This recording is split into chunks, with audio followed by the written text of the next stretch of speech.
ہمارے اس سیگمنٹ کی, ہماری اس ٹرانسمیشن کی جان, ہماری شان یہاں پر موجود ہے. ہمارے چاروں علماء کرام, السلام علیکم. مفتی فضل سبحان صاحب, مفتی عمران خان صاحب, علامہ کمیل مہدوی صاحب, علامہ ڈاکٹر عامر عبداللہ محمدی صاحب, چاروں موجود ہیں. کل جہاں پہ ڈسکشن رکی تھی وہیں سے کنٹینیو کرتے ہیں. مہدوی صاحب نے جہاں پر وہ پوائنٹ چھوڑا تھا وہ تھا خلا والا معاملہ.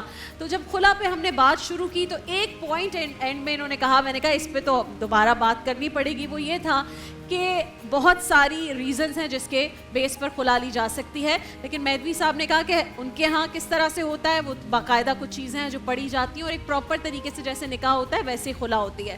پھر اس جانب سے بھی جو ڈیٹیلز تھی وہ سامنے آئی. لیکن ایک بات جو مہدوی صاحب نے کہی وہ یہ کہ اگر مرد دوسری شادی کر لیتا ہے تو اس بات کی ناراضگی میں یا اس کو سبب بنا کر خلا نہیں لی جا سکتی. تو ایک سوال اور پھر اس کی کنٹینیوٹی میں سب سے بات کریں گے. مہدوی صاحب, اگر شادی سے پہلے ڈیسائیڈ ہو گیا ہے کہ اگر تم نے دوسری شادی کی تو میں خلا لے لوں گی, تو اس صورت میں پھر کیا ہوگا؟ بسم اللہ. بسم اللہ الرحمن الرحیم. وہ چونکہ کل آپ فوراً بریک پر جا رہی تھی اس لیے پوری تفصیل سے بات آ نہیں سکی, فقط آخری مومنٹس میں.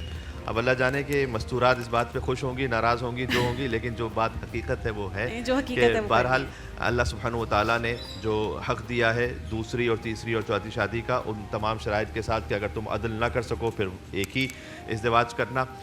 اور اس میں ایک کنڈیشن یہ بھی ہے کہ اگر ازدواج کے موقع پر خاتون عقد میں یہ شرط کر لے کہ آپ جب تک میرے ازدواج میں ہیں اس وقت تک دوسری شادی آپ نہیں کریں گے, اور مرد اس کو قبول کر لے, تو یہ عقد اسی شرط پر ہو رہا ہے. اچھا, یعنی اسی بیس پر ہو رہا ہے اب یہ. تو ایسی صورت میں پھر اس مرد پر اس شرط کی پابندی کرنا لازم ہے, اور وہ گویا اگر اس کو توڑ دیتا ہے تو عہد شکنی کر رہا ہے, کیونکہ وہ پہلے عہد کر چکا ہے اور اسی عہد پر وہ عقد کر رہا ہے اس خاتون سے. تو یہ ایک معاملہ استثناء ہے.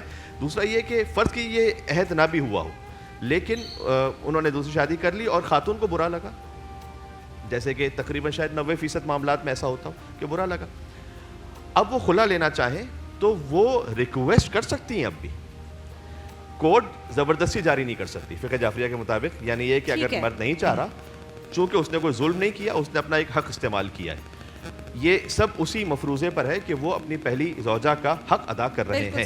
کوئی ڈومیسٹک وائلنس نہیں ہے, کوئی ابیوز نہیں ہے, نان نفقہ بھی دے رہے ہیں. تو اب وہ ریکویسٹ پھر بھی کر سکتی ہے خاتون کہ نہیں, آپ نے چونکہ دوسری شادی کر لی ہے تو میں خلا چاہتی ہوں اور آپ مجھے آزاد کر دیں, اور وہ اس کو ایکسیپٹ کر لیں. تو ایسی صورت میں وہ خلا اس طرح سے کہ کچھ مال بخش دیں, یعنی مہر معاف کر دیں اپنا, یا کوئی اور اپنا مال انہیں دے دیں, اس کے بعد خلا جاری کروا دیں, تو یہ ہو سکتا ہے. یہ طلاق ولائی یعنی یہ نہیں ہو سکتا کہ اتھارٹی کے ساتھ قاضی ان کی جانب سے جاری کر دیں بغیر شوہر کی اجازت. پھر اگین وہی بات ہے, جو سسٹم جو ہے وہ خراب ہے, اس کی خامیوں کو پھر نہ استعمال کریں. عمران خان صاحب, یہی والا معاملہ. اور ساتھ میں جیسے انہوں نے کہا, پھر آپ اپنا بھی پوائنٹ آف ویو رکھیے گا, لیکن اگر یہ نکاح سے پہلے ڈیسائیڈ نہیں ہوا لیکن بعد میں یہ وعدہ لے لیا گیا تو پھر کیا صورتحال رہے گی؟ بسم اللہ الرحمن الرحیم. اچھا, میں کل اپنی بات عرض نہیں کر سکا تھا تو میں تھوڑا سا وہ عرض کر دوں پھر یہاں آتے ہیں. دیکھیں, خلا کے حوالے سے چند ایک اصولی باتیں ہیں جو ذہن میں رکھنا ضروری ہے, اور اس کے ساتھ کچھ معاشرتی پہلو ہیں ان کو بھی مد نظر رکھنا چاہیے. یہ بات تو تمام علماء کی طرف سے آ گئی کہ اگر خاتون کے ساتھ کوئی ایبیوز ہو رہا ہے, یا ان کے نان نفقے میں کمی کی جا رہی ہے, ان کا حق مارا جا رہا ہے, یا ان کی جو شرعی ضروریات ہیں وہ کسی بھی طور کے اوپر ہوں, جسمانی ہوں یا کسی اور اعتبار کی ہوں, وہ پوری نہیں ہو رہی, تو وہ خلا کا حق استعمال کر سکتی ہیں. لیکن ایک بات جس کی طرف آپ نے بھی اشارہ کیا تھا اور پھر مفتی صاحب نے گفتگو کی تھی, وہ یہ تھی کہ بھئی ایک خاتون, جیسے حضرت ثابت بن قیس رضی اللہ تعالیٰ عنہ کا معاملہ آتا ہے کہ ان کی زوجہ نے آ کر یہ عرض کی کہ اللہ کے رسول, میں ان کی تقویٰ پرہیزگاری کسی چیز پر اعتراض نہیں کر رہی, لیکن میرا قلبی ملان ان کی طرف نہیں ہوتا, ٹھیک ہے نا. تو نبی علیہ الصلوۃ والسلام نے ان کو خلا کا حق دیا اور جس کو انہوں نے استعمال کیا. اب پوائنٹ یہ بنا کہ جناب علی, اس کا مطلب یہ ہوا کہ ہر خاتون کے پاس یہ اختیار ہے کہ اگر شادی کے بعد ان کو اپنا شوہر پسند نہیں آیا تو وہ اس بیس پر خلا لے سکتی ہیں. دیکھیں, اب اس سے ایک بہت بڑا سوشل ایشو جو ہے وہ کھڑا ہو جاتا ہے. میں بڑی معذرت کے ساتھ یہ بات عرض کروں گا, پچھلے دنوں سوشل میڈیا پہ باقاعدہ ایک ڈاکیومنٹری چلی جس کے اندر یہ بات کی گئی کہ اس پاکستان کے اندر, میں بہت معذرت کے ساتھ یہ بات عرض کر رہا ہوں اور نہایت ہی شرمسار ہو کر عرض کر رہا ہوں, اس پاکستان کے اندر 78% ایکسٹرا میریٹل افیئرز چل رہے ہیں. آپ ذرا فیگر کاؤنٹ کریں, 78% ایکسٹرا میریٹل افیئر چل رہے ہیں, اور این جی او نے اس پہ پوری تحقیق کی اور اپنی رپورٹس جو ہیں اس کو ایشو کیا ہے.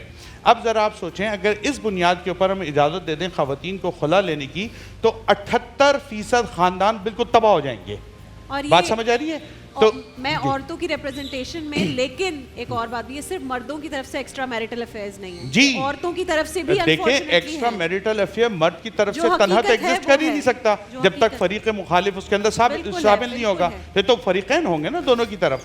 اب ذرا آپ اس کنڈیشن میں سوچیں، اگر ہم یہ اجازت دیں کہ جناب مجھے یہ پسند نہیں آ رہا میں اس لیے خلا لے رہی ہوں، وہ کہتی ہے مجھے یہ پسند نہیں آ رہا میں اس لیے خلا لیتی ہوں، تو یہ تو ایک بھونچال معاشرے کے اندر کھڑا ہو جائے گا. جی، اور لامحدود یہ سلسلہ ہے، ایک ہفتے کے بعد دوسرا پسند نہیں آئے گا، تیسرے ہفتے کے بعد چوتھا پسند نہیں آئے گا، تو بس ہم کیا خلائیں کراتے رہیں گے. اس بنیاد پر ہونا یہ چاہیے کہ نکاح سے پہلے، اسی لیے یہ بات ہوتی ہے کہ بالغ لڑکی بالغ مرد ان دونوں سے اجازت لی جاتی ہے، ان سے پوچھا جاتا ہے. آپ اس وقت اس بات کو ڈیسائیڈ کر لیں بھئی یہ مجھے خوبصورت لگ رہا ہے نہیں لگ رہا ہے، اس کا پروفیشن مجھے پسند ہے یا نہیں ہے، اس کی شخصیت میرے لیے اٹریکٹیو ہے یا نہیں ہے. آپ سے اسی لیے پوچھا جاتا ہے. آپ نے جتنے جھگڑے کرنے اپنے پیرنٹس کے ساتھ اس وقت کر لیں، مجھے اس کے ساتھ نہیں رہنا، میں نہیں کروں گی، لیکن جب آپ ایک بندھن میں بندھ گئے پھر اس کی آپ پاسداری کریں. نبی علیہ الصلوۃ والسلام آپ نے ارشاد فرمایا ابغض الحلال عند اللہ الطلاق، اللہ کے نزدیک حلال اشیاء میں سب سے بری چیز وہ طلاق ہے. تو اس کا مطلب یہ ہوا یہ بدترین عمل ہے کہ ہم اس چیز کو پروموٹ کریں کہ جی خواتین کے پاس رائٹ ہے اس کو یوز کریں. پھر میں ایک اور بات عرض کرنا چاہتا ہوں، دیکھیں اگر یہ بات اتنی آسان ہوتی تو خواتین کو شریعت کے اندر اسی طرح طلاق کا حق دے دیا جاتا جس طرح مرد کو دیا گیا ہے. اس کا مطلب یہ ہے کہ اس کو پروموٹ نہیں کیا گیا. یہ بڑی ایکسٹریم سچویشن ہے کہ اس کے اندر اب آپ کو قرآن کے الفاظ ہیں کہ جب آپ کو یہ احساس ہو جائے کہ اب آپ اللہ کی حدود کی پابندی نہیں کر سکتے، ٹھیک ہے نا، یعنی آپ اس کی شرعی ضروریات پوری کرنے پہ بالکل راضی نہیں ہے، قلبی میلان ہی نہیں ہے، پھر جھگڑے ہو رہے ہیں، فساد ہو رہے ہیں، تو بھئی اب اتنا لڑنا ہے تو اس سے بہتر یار آپ سیپریٹ ہو جائیں، ٹھیک ہے نا. لیکن آپ اس کو ایک تفریح کی چیز بنا لیں، آج اس سے خلا پرسوں سے خلا ترسوں سے خلا، تو دین مذاق بن جائے گا. یہ ہو گئی ایک بات. اب جو مہدوی صاحب نے یہ بات فرمائی ہے اور آپ نے اس پہ سوال پوچھا، اس میں اصولی بات تو یہی ہے کہ یہ مرد کا حق ہے وہ 4 نکاح کرے، وہ اس کو نہیں ایکسرسائز کرتا یہ الگ بات ہے، ہمارے معاشرے کا ایشو ہے. تو اگر شروع میں کوئی قید نہیں لگائی گئی اور مرد بعد میں نکاح کر لیتا ہے تو اس بیس پر طلاق یا خلا نہیں ہوگی، بشرط یہ کہ وہ اس کا نان نفقہ اور ضروریات کو پورا کر رہا ہو. ہمارے مردوں کی طرف سے زیادتی ہوتی ہے کہ جب وہ دوسری شادی کرتے ہیں تو پہلی بیوی کو اگنور کرنا شروع کر دیتے ہیں. اگر وہ یہ بدتمیزی کر رہے ہیں تو یہ بالکل ڈیفرنٹ سچویشن ہے، اس میں الگ بات ہو جائے گی. اور آخری بات سر، آخری بات اس کے اندر میں عرض کر دوں، آپ نے کہا کہ اگر وہ بعد کے اندر یہ شرط رکھتے، یعنی پہلے نکاح کے ٹائم تو نہیں لکھوایا، خاتون نے بعد میں یہ شرط رکھی دیکھو اگر تم نے یہ کیا تو پھر میں تم سے خلا لے لوں گی، اور مرد نے شرط مان لی تو پھر وہ اس کی پابندی کرے گا. اگر وہ اس صورت میں کہیں اور نکاح کرتا ہے، تحریر بے شک نہ ہو، یہ میاں بیوی کی انڈرسٹینڈنگ ہے، اگر یہ ہو گئی تو اس پر اللہ گواہ ہے، وہ اس کو پابندی کرتے ہوئے بہت اچھا کلیئر ہو گیا پوائنٹ آف ویو. ہیلو جی، السلام علیکم. ہیلو، السلام علیکم. وعلیکم السلام. جی کون کہاں سے بات کر رہے ہیں؟ محمد جہاں سے بات کر رہا ہوں، کراچی سے. جی فرمائیے. اچھا سر، میرا سوال یہ ہے کہ جیسا کہ کراچی میں جو ہے وہ اسٹریٹ ڈاگ کی جو تعداد ہے وہ کافی زیادہ ہو گئی ہے، تو آئے دن ہم دیکھتے ہیں کہ بزرگوں کے پیچھے لگ رہے ہیں، کسی بچے کو کاٹ رہے ہیں، مطلب نقصان پہنچا رہے ہیں، چلتے پھرتے لوگوں پہ جو ہے بھونک رہے ہیں. تو جو لوگ زہر دے کے ان کو مار دیتے ہیں، تو کیا یہ درست ہے یا پھر ہمیں کیا کرنا چاہیے اس بارے میں بتائیں. اسٹریٹ ڈاگس کی تعداد زیادہ ہو گئی ہے، بعض اوقات بچوں کو کاٹ لیتے ہیں تو ان کو جو انجیکشن لگا کر یہاں لوگ مار رہے ہیں یا زہر دے کے مار دیتے ہیں، کیا یہ صحیح ہے یا نہیں؟ فضل سبحان صاحب. اچھا آپ کیا سوچ رہے ہیں فضل سبحان صاحب؟ دیکھا ان کی طرف تھا، اشارہ میری طرف. پہلے عامر عبداللہ صاحب بولتے ہیں. آپ کے بعد اچھا جواب ہے تو آپ دے دیجیے. مجھے لگ رہا ہے جو شادی والا ٹاپک تھا فضل سبحان صاحب اس میں کھو گئے کہیں. کوئی پوائنٹ ہے تو میرے خیال سے فضل بھائی کے ساتھ. فضل سبحان صاحب جو ہے نا وہ اصل میں خلا کے حوالے سے دلائل اپنے پاس جمع کر رہے تھے کہ مزید مجھ سے سوال ہو جائے گا یہ، تو وہ اسی حالت مراقبہ میں تھے. آپ نے جو ہے نا اچانک خلا و طلاق سے جو ہے نا وہ دوبارہ کی طرف لے گئے آپ معاملات. اچھا یہ لائیو کال پہ تھے ہمارے ساتھ. بسم اللہ الرحمن الرحیم. پہلے جو کل بچی نے سوال کیا تھا وہ یہ کیا تھا کہ میری شادی ہوئی تھی، میں نے خلا لی اور 4 مہینے سے گزر گئے ہیں، تو کیا اب میں عدت کروں گی؟ خلا لیے ہوئے بھی 4 مہینے گزر گئے. تو ہم میں سے کسی نے بھی اس کا جواب نہیں دیا. مجھے رات کو یہ ریکال ہوا. تو بھائی آپ نے عدت گزار لی ہے، اور اگر آپ کے پاس قانونی دستاویزات مکمل ہو چکی ہیں جو کہ ہمارے ضابطے ہیں، یونین کونسل سے تنسیخ کی ڈگری جاری ہوتی ہے، وہ بھی لے لی ہے، تو آپ کہیں اور شادی کر سکتی ہیں. جو یہ کتے ہیں اور جو یعنی ایذا پہنچانے والے ہیں اور بچوں کو کاٹ رہے ہیں، اور پھر بہت سارے ہاسپٹلز میں ان کی ویکسین بھی دستیاب نہیں ہے. چند ایک ہاسپٹل ہیں جو مہنگے ہیں اور ہر ایک افورڈ نہیں کر سکتا، وہاں پر اس کی ویکسین موجود ہے. سرکاری اسپتالوں کا تو حال بہت برا ہے، اور گاؤں دیہاتوں میں اور زیادہ برے حالات ہیں. ایون یہ کہ بہت سے لوگوں نے، ہمارے پاس مساجد کی تصاویر آئیں جو گاؤں دیہاتوں میں ہیں،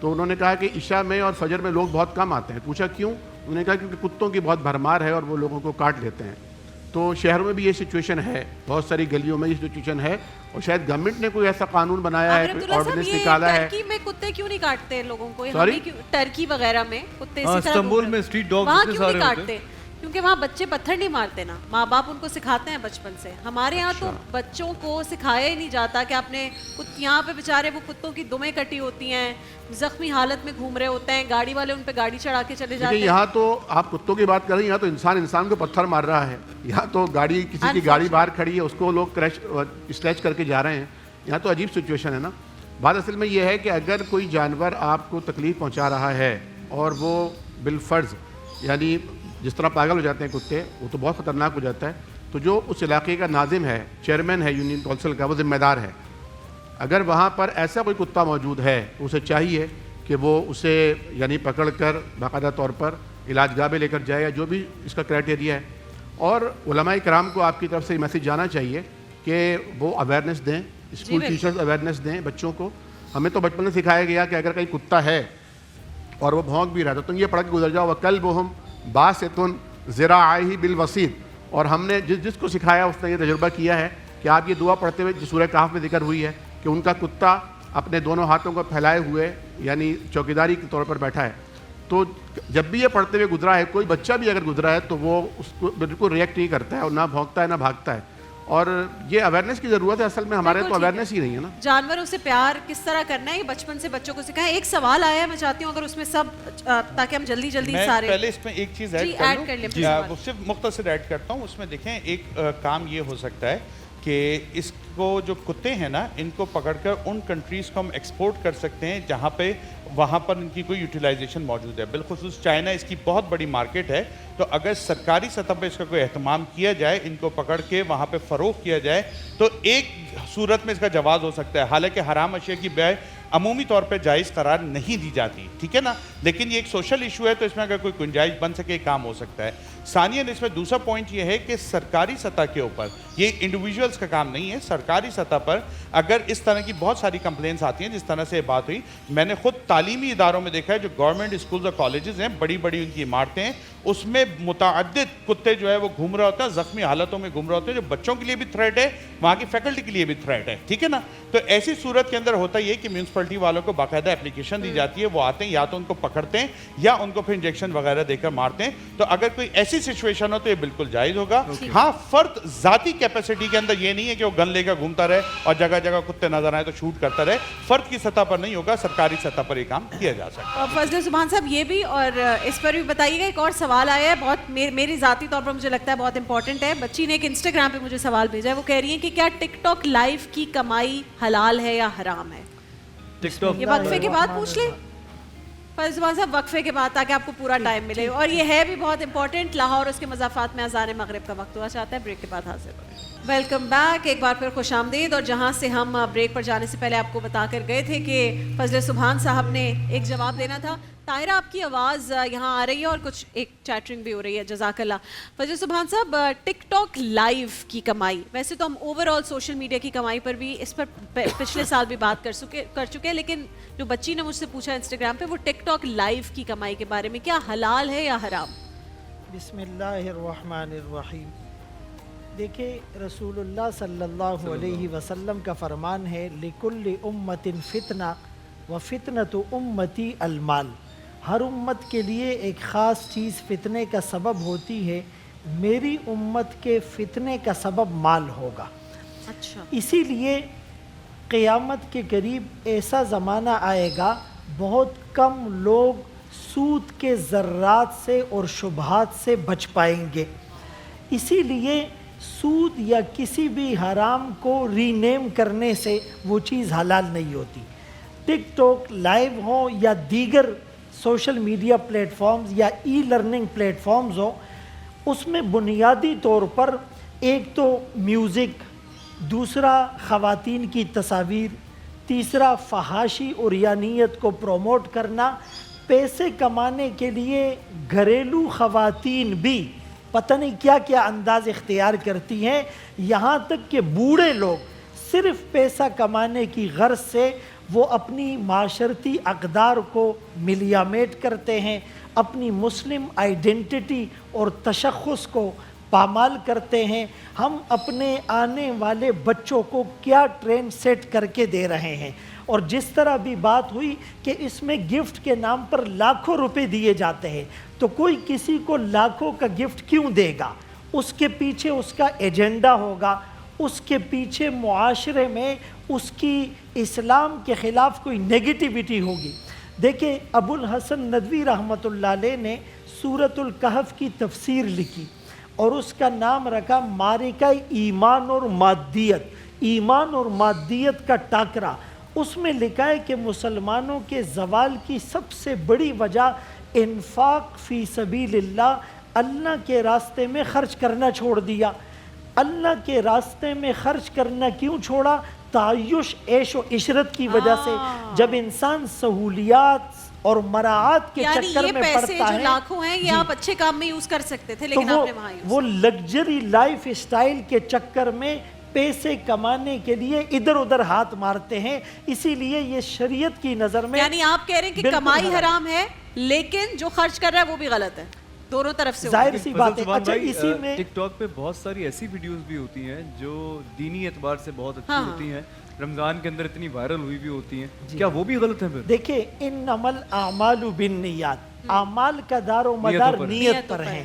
اب جیسے خلا کی بات بھی ہوئی تھی نا، تو وہاں بھی نیتوں ہر کو، چیز میں نیت والا فیکٹر ہے، نیتوں کو کنسیڈر کیا جاتا ہے۔ جہاں پر 78% ایکسٹرا میریٹل افیئرز کی بات ہوئی، وہاں پر یہ بھی تو ہیں کہ مردوں کی طرف سے خواتین پر وائلنس اور تشدد ہوتا ہے۔ میں ایک مسجد کا امام ہوں، ہزاروں لوگ ہم سے مسائل ڈسکس کرتے ہیں۔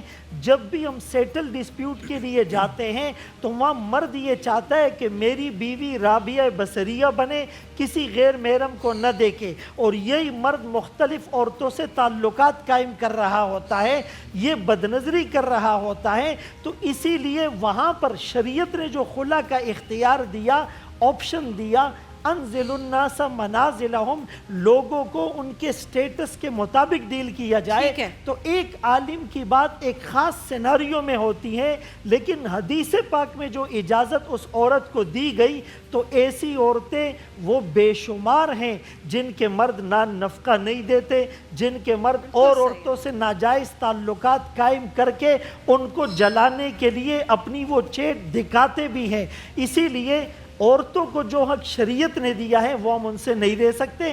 اور حدیث پاک میں تو یہاں تک فرمایا تم میں سب سے بہتر وہ ہیں جو اپنے گھر والوں کے لیے بہتر ہو۔ اور آخری بات میں وائنڈ اپ کرتے ہوئے ضرور کہوں گا کہ عورت تو وہ ذات ہیں جس کی سفارش رب نے قرآن میں کی، عاشروہن بالمعروف، ان کے ساتھ اچھا سلوک کرو۔ تو اسی لیے اگر ہر زاویے سے بات عوام کے سامنے آئے گی، مرد یہ پوچھے کہ بیوی کا مجھ پر کیا حق ہے، اور بیوی یہ پوچھے کہ مرد کا مجھ پر کیا حق ہے۔ یہاں پر دانش بھائی اگر یہ پوچھیں گے مردوں کے عورتوں پر حقوق کیا ہے، اور رابعہ بہن پوچھے گی کہ جی عورتوں کے مردوں پر حقوق کیا ہے، قرآن کہتا ہے علیکم انفسکم، تم پر لازم ہے اپنے نفسوں کی اصلاح۔ میں یہ مسئلے مفتیوں سے پوچھوں کہ میرے باپ کا مجھ پر، میری بیوی کا مجھ پر، میری اولاد کا مجھ پر، میرے مقتدیوں کا مجھ پر کیا حق ہے، تو معاشرہ سدھار کی طرف چلا جائے۔ کیا بات ہے، لائیو کال ہے ہمارے ساتھ۔ ہلو، السلام علیکم۔ وعلیکم السلام جی، کون کہاں سے بات کر رہا ہے؟ میں کراچی سے بات کر رہا ہوں۔ میرا سوال یہ ہے کہ جیسے 5 روزہ تراویح ہوتی ہے، 10 روزہ ہوتی ہے، 15 روزہ ہوتی ہے، تو یہ تراویح ہم پڑھ لیں تو ہماری تراویح کمپلیٹ ہو جائے گی یا بعد میں پڑھنا بھی ضروری ہے، کیونکہ قرآن تو ہم پورا سن لیں گے؟ تو اس حوالے سے مجھے تھوڑا گائیڈ کر دیں۔ بالکل صحیح، 5-6 دن میں جو تراویح ختم ہو جاتی ہے، ہم پورا قرآن جب ختم کر لیتے ہیں تو کیا باقی دنوں میں تراویح پڑھنا ضروری ہے یا نہیں؟ میں پوچھنا چاہوں۔ بسم اللہ الرحمن الرحیم۔ تراویح جو ہے وہ رمضان المبارک کی ایک خاص عبادت ہے، اور یوں سمجھ لیجیے کہ ایک بونس ہے۔ عام طور پر نبی کریم صلی اللہ علیہ وسلم کا معمول تھا کہ آپ ہر روز رات کا آخری پہر عبادت کرتے تھے، صحابہ کرام بھی کرتے تھے، اور یہ اللہ تعالیٰ کی طرف سے خاص تحفہ ہوتا ہے جو تہجد کی نماز کہلاتی ہے، قیام اللیل کہلاتا ہے۔ لیکن عام طور پر لوگوں کو گھریلو کام ہوتے ہیں، معاش کی ذمہ داریاں ہوتی ہیں، پھر نفسانی آرام، نفس تو آرام چاہتا ہے، تو نہیں اٹھ پاتے اور نہیں پڑھ پاتے. تو اللہ تعالیٰ نے رمضان المبارک عطا فرمایا ہے, اور اس میں وہ جو رات کی تہجد ہے وہ پھر ارلی آ جاتی ہے کہ آپ عشاء کی نماز پڑھ رہے ہیں, اس کے ساتھ ہی آپ تراویح بھی پڑھ لیجئے. تو تراویح اللہ تعالیٰ کی طرف سے ایک بہت بڑا, یعنی وہ آپ سمجھ لیں بونس والا سسٹم ہے کہ عام دنوں میں جو آپ کو فرض کا ثواب مل رہا ہے, رمضان میں آپ کو نوافل کا وہ ثواب عطا ہو جاتا ہے. تو اس کو جس طرح ہم کہتے ہیں نا کہ زیادہ سے زیادہ حاصل کرنے کے کون سا جتن کیا جائے, یعنی کوئی ایسا آدمی ہے جو کہے کہ رمضان المبارک میں پہلا عشرہ اپنی شاپ کھول لوں مارکیٹ میں اور باقی 20 دن نہیں کھولوں تو کام تو چل جائے گا. وہ کہتے ہیں نہیں, پورے سال کا ہم نے اسی پر دار و مدار کرنا ہے, یہ سیزن آیا ہے ہمارا, ہم نے خوب کمانا ہے, دل جمی سے کمانا ہے, خوب محنت کر کے کمانا ہے. تو قرآن بھی یہی کہتا ہے فَلْيَتَنَافَسِ الْمُتَنَافِسُونَ, آگے نکلنے کی کوشش کرو, فَاسْتَبِقُوا الْخَيْرَاتِ, بھلائیوں میں اور نیکیوں کی رغبت میں ایک دوسرے سے آگے بڑھو, مقابلہ کرو, مسابقہ کرو. تو آپ 3 دن 5 دن پہ اکتفا نہ کیجئے, آپ کوشش کیجئے کہ روزانہ آپ اس کو اویل کریں, کیونکہ ایام معدودات, گنتی کے چند دن ہیں. دن روزے کے لیے ہے اور رات اللہ تعالیٰ کے حضور کھڑے ہونے کے لیے ہے, قرآن کی سماعت اور قرآن پڑھنے کے لیے ہے. اور اس کو پھر عام طور پر ایک جس طرح بھی انہوں نے کہا نا تراویح ہو جاتی ہے, بھئی آپ ایک دن پڑھیں گے تو بھی تراویح ہو جائے گی, لیکن باقی دنوں میں بھی آپ کو فائدہ ہوگا نا, آپ اس کو استعمال کریں تو آپ کے لیے بہتر ہوگا. آگے بڑھیں گے سب متفق ہیں. پھر دوسری بات یہ ہے, ہمارے ہاں ایک بحث یہ بھی آتی ہے 8 پڑھیں کہ 20 پڑھیں. میں پوچھتا ہوں آپ پڑھتے ہیں؟ پڑھنی ہے بھائی پڑھو تو صحیح, کم از کم پڑھو تو صحیح. بھائی وہ کہتے ہیں جب آپ لوگ متفق ہی نہیں ہو رہے تو ہم نہیں پڑھ رہے, پھر یہ اس سے فائدہ اٹھا لیتے ہیں نا. پھر بولو مہدوی صاحب آپ کچھ کہیں گے اس میں؟ میں جیسے پڑھیں 8 یا 20 سوال کو ایڈریس کر لوں کہ اس کا کالر کا جو کویسچن تھا نا وہ یہ تھا کہ وہ حلال ہے یا نہیں ہے ارننگ نا. تو مفتی صاحب نے بڑی کلیئر اس کی وضاحت کر دی, لیکن میں سے مختصر ایک جزیہ ایڈ کر دیتا ہوں. وہ یہ ہے کیونکہ اب سوشل میڈیا کا دور ہے نا, آپ کو یاد ہوگا کہ کرنسی نوٹس پر ایک زمانے میں بڑا اختلاف رہا, ایک زمانے میں لائیو ٹیلی ویژنس کی جو ٹرانسمیشن تھی اس پر بھی اختلاف رہا. تو دور جدید کے کچھ ایشوز ہیں جن کو ہمیں سمجھ کے کچھ انڈرسٹینڈنگس اس میں لانی چاہیے. ایک اصولی بات ذہن میں رکھیں کہ سوشل میڈیا پر چلائی جانے والی کوئی ویڈیو اگر اس میں کوئی شرعی قباحت موجود نہیں ہے, جس میں بے حیائی ہے, بے غیرتی ہے, بد نظری ہے, کسی کی تحقیر ہے, کسی کی تنقیص ہے, کسی کو بے عزت کرنا ہے, اگر کوئی ایسی چیز موجود نہیں ہے, آپ اپنی پروڈکٹ سیل آؤٹ کرنا چاہتے ہیں یا کوئی اچھا کانٹینٹ لے کر آنا چاہتے ہیں, آپ لائیں, اس کی ارننگ بالکل آپ کے لیے جائز ہوگی. بس اگر اس میں وہ والی شرعی قباحتیں ہوئیں تو وہ ناجائز ہو جائے گی. یہ اصولی ایک بات ہے اس میں. جو تراویح کا بھائی نے مسئلہ پوچھا, انہوں نے یہ سوال کیا جی میں 6 دن میں ختم قرآن کر لیتا ہوں, اس تراویح کو پڑھ لیتا ہوں, باقی 30 days, تو حضرت نے اس کی وضاحت کر دی. اس کا تعلق پورے قرآن پاک کے سننے سے نہیں ہے. پورا قرآن سننا الگ فضیلت کی بات ہے, اور 30 دن یا 29 دن پوری تراویح پڑھنا یہ الگ مسئلہ ہے. ٹھیک ہے نا. تو آپ نے اگر 6 دن میں قرآن پاک کا تکملہ کر لیا, بہت اچھی بات ہے, بٹ اٹ ڈزنٹ مینس کہ 24 days جو ہے آپ آزاد ہیں, آپ کو 24 دن کی تراویح پڑھنی پڑے گی.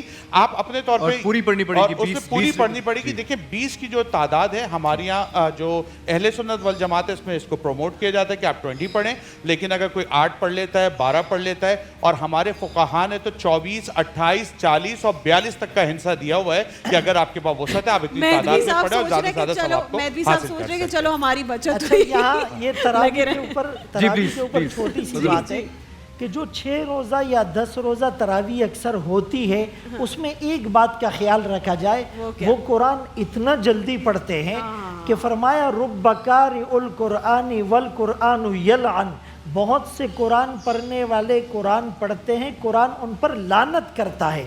رتل القرآن ترتیلا ای جود القرآن تجویدا, قرآن کو تجوید سے پڑھنا کہ ایک ایک حرف پڑھنے والے کو بھی سمجھ میں آئے, سننے والے کو بھی سمجھ میں آئے, اور اس کو بوجھ نہ سمجھے.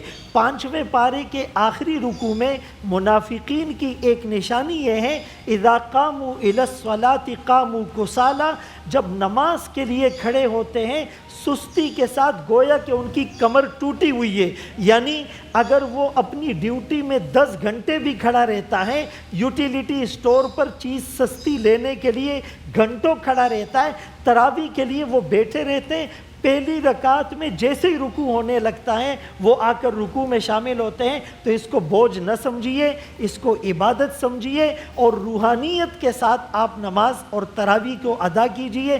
زندگی میں پھر یہ موقع ملے کہ نہ ملے. انشاءاللہ ٹک ٹاک لائیو والے معاملے پہ بات کریں. میں یہ کرنا چاہ رہا تھا کہ مفتیان کرام کی بات سے اتفاق کرتے ہوئے اور اس کو آگے بڑھاتے ہوئے. یہ بات تو ہو گئی نا کہ بے حیائی کا کوئی کانٹینٹ ہے, کوئی غیر شرعی کانٹینٹ ہے, وہ الاؤڈ نہیں ہے, یہ تو سبھی تسلیم کرتے ہیں, لیکن ہمیں اس میں بیلنس کرنے کی ضرورت ہے. ہم اس وقت جو سوشل میڈیا کی انکم ہے اس میں بہت زیادہ حلال انکم موجود ہے, اور ہمارے بہت سارے جوان اس کو کما رہے ہیں اور اپنے گھر بار پہ اس کو آگے لوگوں کو سپورٹ بھی کر رہے ہیں اس پہ. تو ایسی صورت میں اس میں خود ان کے پاس یہ آپشن ہوتا ہے جو ہم نے سنا ہوا ہے کہ آپ اس میں بھی فلٹر لگا سکتے ہیں کہ کون سی ایڈز آپ کے پاس آئیں اور کون سی نہ آئیں. تو اس میں جو مخرب الاخلاق جو ایڈز ہیں اس کو آپ خود بلاک کر سکتے ہیں فلٹر لگا کر. تو اس طرح سے اگر آپ کے پاس کوئی انکم آ رہی ہے تو وہ بالکل جائز ہے. دیکھیں ایک زمانہ تھا کہ جب مائک آیا تو پہلے اس کو حرام کہا گیا, اس کے بعد پھر خود اس پہ تقریر ہوئی, پھر اس کے بعد کیمرے کو حرام کہا گیا, اس کے بعد پھر اس پہ کیمرے کے سامنے آئے, ٹی وی کو حرام کہا گیا, پھر ٹی وی بھی ہر ایک کے سامنے آیا, پھر اس کے بعد مثلا یوٹیوب کو حرام کہا گیا, فرض کیجیے اس جیسی کسی چیز کو. اور آج کتنے ہی علماء کرام کے اپنے اپنے یوٹیوب چینلز ہیں جن کو وہ مونیٹائزیشن کر کے کما رہے ہیں. تو اس میں بیلنس ہونے کی ضرورت ہے. یہ کہ اس میں بہت ساری حلال انکم بھی ہے, جیسے کہ پروڈکٹس سیل کرتے ہیں, جیسے کہ اس میں حلال انٹرٹینمنٹ بھی موجود ہے, بچوں کے لیے بہت کچھ اچھا موجود ہے, بچوں کی سیکھنے کے لیے موجود ہے. تو وہ ساری انکم حلال ہے اگر وہ مخرب الاخلاق نہ ہو اور دینی مفسدہ لازم نہ آتا ہو. دوسرا یہ کہ وہ جو سوال کیا گیا تھا کہ کتے کاٹ لیتے ہیں اس کے بعد کیا ان کو مار دینا, تو اس میں آپ نے فرمایا کہ ہمیں عوام کو ٹرین کرنے کی ضرورت ہے کہ وہ جانوروں کے جو حقوق ہیں, وہ تو بات صحیح ہے, لیکن دیکھیں عوام کو بہت ٹرین کیا جا چکا. اصل میں حکمرانوں کو بات کرنے کی ضرورت ہے کہ جو اس شہر پر حاکم ہے کیا اسے اتنا احساس نہیں ہے کہ چھوٹے چھوٹے بچے کتوں کے کاٹنے سے مر جائیں یا ان کی زندگی اجیرن ہو جائے, فیملی اتنی اسٹریس اور ڈپریشن میں آ جائے, دوائیاں موجود نہ ہو, کتے کے کاٹنے سے بچ جائیں گے تو گڑھے میں گریں گے, گڑھے میں گرنے بچ جائیں گے تو گٹر میں گریں گے, وہاں سے گرنے سے بچ جائیں گے تو کوئی اغوا کرے گا, وہاں سے گرنے بچ جائیں گے تو کوئی موبائل اسنیچر آ جائے گا, وہاں سے بچ جائیں گے تو کوئی ڈمپر آ جائے گا مارنے کے لیے, اس سے بچ جائیں گے تو کوئی ٹرک کچل کر چلا جائے گا. تو کہاں جائے بیچاری عوام, اس سے بھی بچ جائیں گے تو گیس سلنڈر کے دھماکوں سے پوری بلڈنگیں گر جائیں گی. تو مجھے تو نہیں سمجھ میں آتا کہ وہ سڑک پہ جو چلنے والا بیچارہ جانور ہے اس کو میں کتا کہوں یا کسی اور کے لیے لفظ استعمال کروں کہ جو اس وقت ہم پر حاکم ہوتے ہوئے اسے احساس نہیں کہ اس کی رعایا پر کیا گزر رہی ہے. جو گیس سلنڈر کا میدوی صاحب بہت اچھی بات کی, جو دھماکہ ہوا, مجھے بہت سارے لوگوں نے کہا جی ہم جوہر میں تھے ہمیں آواز آئی, نازم آباد کے دھماکے, ہم گلشن میں تھے ہمیں دھماکے کی آواز آئی. تو میں نے کسی سے کہا کہ صرف ایک جگہ دھماکے کی آواز نہیں جاتی اور وہ ہے ایوان, جی باقی ہر جگہ دھماکے کی آواز بھی جاتی ہے اور نقصان بھی جاتا ہے. جزاک اللہ, بہت شکریہ آج کی اس نشست کا, بہت اچھی مفید گفتگو ہوئی, اینڈ آئی ہوپ کہ اس سے کچھ نہ کچھ بہتری ہو. علماء کرام کا بہت شکریہ. دیکھیے محفل رمضان لائیو ٹرانسمیشن روزانہ دوپہر 2 بجے سے صرف گرین انٹرٹینمنٹ.